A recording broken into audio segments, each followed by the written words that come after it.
everyone, welcome back. Today I'll be doing my February wrap-up, and it was a very, very busy month in between loads and loads of shoveling snow. I don't know how the weather was by you guys, but we had a ton of snow.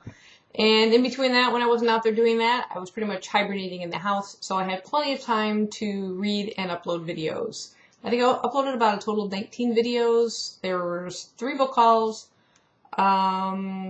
several Friday reads, did 3 book reviews, and 5 book tags, including, I'm looking at my notes here, the book buying tag, how I read tag, the Goodreads tag, 10 influential books tag, and the TMI tag. So I had a lot of fun doing those and getting a little caught up on some of the tags that I've been falling behind. And in between videos and shoveling snow, I read a total of 15 books. Now, a lot of these are graphic novels. I've just been on a big graphic novel kick these first 2 months. This past week, actually even as I'm filming this right now, I was just finishing up a week of vacation, so I think I read about 4 or 5 manga / graphic novels within that time, including partially reading 2 other novels too. So, like I said, just kept really, really busy, really just drawn to reading this month because I didn't want to do anything out there if I didn't have to. So I'm going to go ahead and get started. Some of these I don't have physical copies of, and I'll have to kind of bring up the images on my iPad here. The first one is Maggie Stiefvater's The Dream Thieves, and this is book 2 in the Raven cycle, following the Raven Boys, which I really, really enjoyed. And again, I love this book. This one doesn't focus so much on Gansey and Blue's storyline, but more on Ronan's story, and a little bit more on Adam as well, but particularly focused on Ronan, and I really love that character. He's probably my favorite in the series, and the whole thing with him and his dreams and the events that take place is just really, really fascinating, and I love the series. I can't wait to see what happens next. This one I gave 4 stars. The next book I read was another graphic novel. This is Will of the Wisp by Tom Hammock, and it says it's an Aurora Grimian story. This is a book I won in a Goodreads giveaway. And I did post a full review for this, so I won't go into a whole lot of detail. I'll just put a link below to the review. But it has a lot of really lovely graphic novels. Altogether, it's just a beautiful, beautiful book. This girl kind of goes to live with her grandfather, who she's never really known, on this secluded kind of island, like in the Louisiana swamp, and lots of weird stuff happens. But again, go ahead, link to see the whole review on that one. I won't go into it right now. But I absolutely love this one, and I gave this one 5 stars. I also read My Name is Rapunzel by Casey Hilton. This is a fairy tale retelling for YA readers. Absolutely love this one. It's told from Rapunzel's point of view. We still have a lot of the same aspects of the main fairy tale with a girl in a tower, long hair, a witch, a curse. I loved every minute of it. She adds so much more to the story. I love the fact that Rapunzel is telling her true story, not the Disney version, not the Brothers Grimm version that's gone around. She's tired of the lies. She wants the truth out. I did a full review on this one again. I'm not going to go into a whole lot of detail here, but you can go ahead and click the link below to see my full review on this one. One of my favorite reads of the month. I gave this one 5 stars. Another book I read was The Pretenders, part of the Cemetery Girls series by Charlaine Harris and Christopher Golden. This is about a girl who is beaten and left for dead in a cemetery, and when she wakes up she has no memory of who she is, but she has sort of flashbacks as to the bits of the events that kind of led her to be there, and she's terrified that it's someone close to her and her family, and she's afraid to go home or go to the police in case they realize who she is and send her back into that environment. She's trying to kind of work things out first to figure out who would have done this to her and why. The thing is, while she's there, she sees the spirits of the dead rise from the bodies as they're about to be buried. And she doesn't know if this is something that she could do before, or it's just suddenly happening since this, beating has taken place. But it's very curious, of course, and she's a bit terrified by it. She comes to rely on the help of some kind people nearby. There's the caretaker of the cemetery. He's sort of aware that she's there. She actually helps him in one event, and she runs off kind of terrified. So he sort of leaves food there, or kind of knows when she's needing something, and he'll leave it for her, but he doesn't force her help because he can see that she's scared. And there's another elderly woman. I like both of those characters. They were very, very nice. But there's interesting mystery as to who has done this to her and why. Really cool event that does take place, which is described in the synopsis of it, is during one funeral that she's observing, when she sees the spirit rise from the body, instead of going up into heaven or wherever it's headed, it enters into her, and suddenly she's experiencing the memories and things of this recently deceased person. So I really, really enjoyed this one, and overall I gave this 5 stars. The next book I read was Hex Hall. This is book 1. I think it's just called the Hex Hall series. I'm not really sure. I believe it's supposed to be a trilogy. It's by Rachel Hawkins. This is the British cover, just one I happened to pick up in a used bookstore. But I really, really enjoyed this one. Again, this is one of the books that I posted a full review on, so won't go into a whole lot of detail other than to say I really, really enjoyed it. It just flew by. It was a really quick read for me, really enjoyable. Had a lot of elements that I liked in it that reminded me of some other books. And I love the main character and the storyline. I can't wait to see what happens next. So this one I gave 5 stars to. Then I sort of did a bit of a reread, or in this case, re-listen, because I downloaded these 2 books from audible.com so I could refresh my memory on the storylines before I read the 3rd book, which just recently came out. And that would be Divergent and Insurgent by Veronica Roth. I'd originally given these 5 stars. That has not changed, but that's just 2 books that I kind of polished up this month again, like I said, so I can get ready for Allegiant. I wanted all the kind of facts fresh in my head. So I'll be starting that next month. Then I sort of worked my way through the Last Man series. I've only got the first 3 books. I think there are 10 total in the series. But Why the Last Man is by Brian K. Vaughn, Pia Guerra, and Jose Marzan Jr. Book 1 was Unmanned. Book 2 is Cycles. And book 3 is One Small Step. And it is basically, my book 1 here. It's about a plague in 2002 that wipes out almost the entire male population, except for one man by the name of Yorick and his pet male monkey. No one knows why. They're the only ones to have survived this plague, or what really caused it. And that's kind of what we're finding out as we go through the story. There's lots of really interesting characters, some this group of Amazon-type women that are totally against any male, so they're like wiping out all the sperm banks, and if they find out he's still alive, they'll go after him. There's a mysterious agent by the name of 355 working for some organization. We don't know much about them yet. I'm waiting for that to sort of be revealed, what is her purpose, but she seems to be helping out Yorick for now. And lots of other people are sort of after him now that they've kind of discovered that he exists. So, really, really interesting series. I really enjoyed it. Let's see if I can show you just a few images from one of the books. Some of the artwork. Not giving anything away here. Let's see. There we go. Not overly bright, pretty much muted earth tone type things, but it's a really, really good series. I really enjoyed this one. I gave the first 2 books 5 stars and the 3rd book 4 stars. Okay, so during this week that I've been on vacation, I've literally read 4 graphic novels, well, actually 3 manga and 1 graphic novel. And this one I just sort of stumbled upon. I think all of these I got from Edelweiss, which is kind of an ARC downloading site for booksellers or reviewers. And I came across this one. It just, the cover really grabbed my attention because it's so bright. And I don't know if it'll translate here very well, but it's entitled FBP, or Federal Bureau of Physics. This is actually a spaceman kind of suit type thing. He's upside down.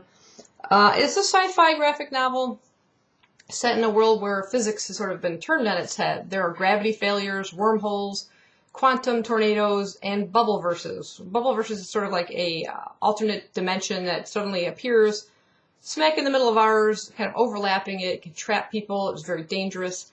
And the Federal Bureau of Physics is sort of called in to kind of set things right, patch up these gravity instabilities and things like that. It's very dangerous work.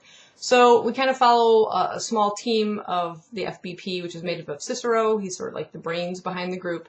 And then there's Adam, I think his name was Adam Hardy, and his partner Jay. They do the field work. They do the most dangerous part of it.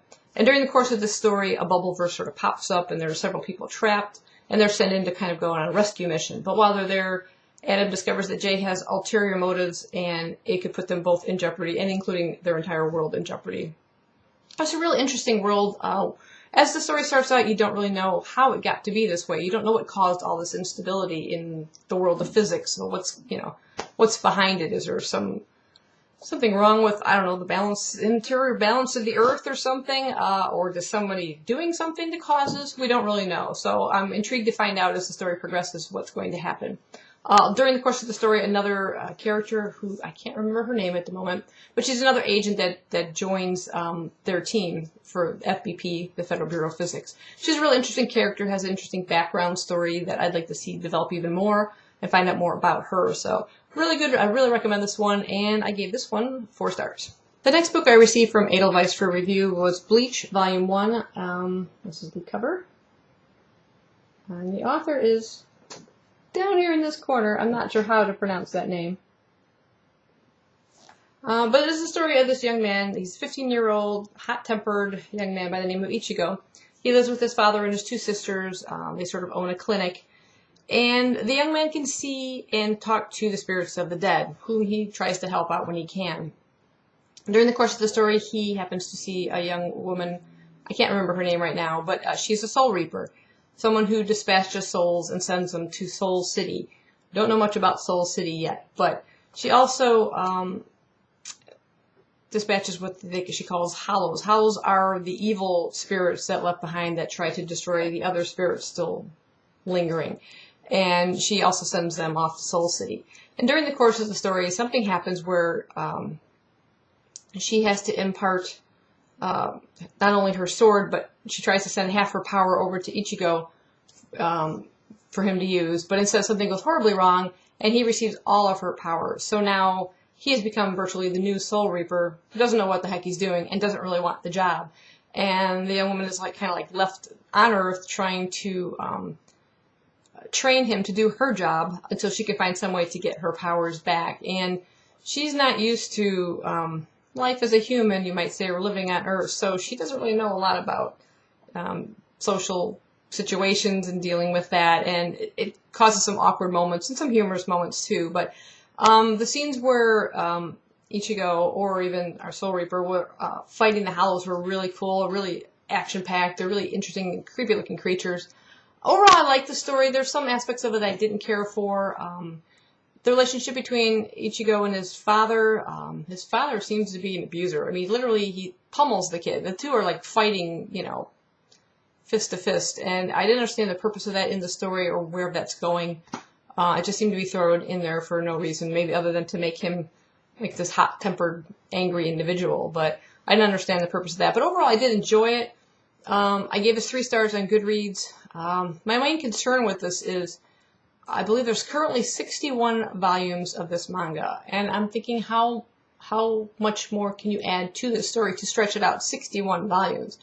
Obviously, he's going to be learning the skills necessary to do this job that he doesn't want to, but what more can happen for 61 volumes? So I don't think that's something I want to physically invest in, time or money-wise.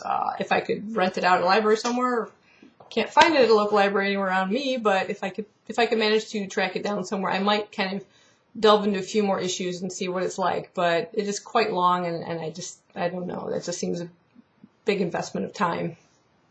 Another manga I received from Edelweiss was Blue Exorcist Volume 1 by Kazue Kato. That's the first cover. I absolutely love this cover. I wish the whole manga were in color in this particular instance, because it looks really, really cool. So this is the story of this young man here, Rin, how do you pronounce his name? Rin Akamura. And he has a twin brother who's slightly younger by a few minutes by the name of Yukio. Rin's sort of the hot-tempered one, doesn't really care for school. Yukio's the more studious one, wants to become a doctor someday. And Rin tends to look after his younger brother and protect him from bullies and things like that. Both of them are being raised at a monastery by Father Fujimoto. And one day, Fujimoto kind of lets Rin know that he is actually, in fact, a demon. Not just any demon, but the Antichrist, the son of Satan himself. Now, his twin brother Yukio did not absorb any of these demonic powers while in the womb because he is the weaker of the two, and all the power sort of went to Rin. He's a bit shocked by it, but Yukio has been aware of demons existing and the fact that his brother himself is a demon. And so this is all big news for Rin. He's totally shocked and a bit angry at Father Fujimoto, for not having told him this sooner. Fujimoto gives him this sword, and he warns him not to unleash the sword, because the moment he unleashes it, it will awaken the demonic power within him and reveal his true nature. And due to the course of events of the story, shortly after he says this, he has to unleash the sword because Satan shows up and kills Father Fujimoto. So he suddenly has tail, ears, the works and stuff, which he sort of has to hide from society. And basically the purpose of the story is he vows revenge on Satan, and he's determined to become an exorcist, like Father Fujimoto, as he found out that's what he was an exorcist of demons. So he is sent to True Cross Academy, the school that, in fact, his brother Yukio was planning on attending, to learn how to become an exorcist. And the thing is, this is where people train to do this, to learn how to defeat demons, yet here is this demon attending the school to learn how to defeat demons. So he has to keep his nature secret from everybody else, and it is really intriguing. He finds out a lot more about his brother Yukio than he ever dreamed, not the weakling that he thought he was. I really, really enjoyed the story. I can't wait to see more of what happens to it. My one concern is sometimes the way the illustrations are. I don't know, there's something about manga. When they're close up and you have these, close images of the characters, they're really cool looking and everything. And then when they do faraway shots and you see them in the distance, they're not just drawn, as they are distant. They're drawn like they're little children. They suddenly, their facial expressions and things, they make them look younger. It's just kind of funny. I don't know, that kind of bothered me. But overall, I really did enjoy it. I liked the majority of the illustrations, except for those little distant scenes where they look like kids. But the storyline definitely intrigued me and makes me want to find out more about these characters and what's going to happen. I think there's at least, I'm going to say 10 or 11 of these out already. I don't know how big this series is going to be. Definitely not on the level that Bleach currently is at 61, but I think these are one I'll probably delve into more and maybe pick up some copies of those. So this one I gave 5 stars. The last graphic novel, or manga in this case, that I got from Edelweiss was Vampire Knight Volume 1 by Matsuri Hino. Really, really enjoyed this one. This is the story of this young girl. Get my character straight here. Her name is Yuki, and as the story opens up, she's attacked by a vampire and very nearly bitten, but a young man comes to her rescue by the name of Kanami. Yeah, so I'm getting all my characters confused, but this young man here, Kanami, saves her, and she ends up attending, this is where it's going to get confusing, Cross Academy. Not like True Cross Academy in Blue Exorcist, but Cross Academy. And there she is sort of adopted by the headmaster and becomes a student of the school. Somewhere shortly after her arrival, while she's still fairly young, this young boy by the name of Zero shows up, and he is without a family anymore. His family was viciously attacked by vampires, and he is the sole remaining member of his family left alive. So he comes to stay and live under the care of the headmaster as well.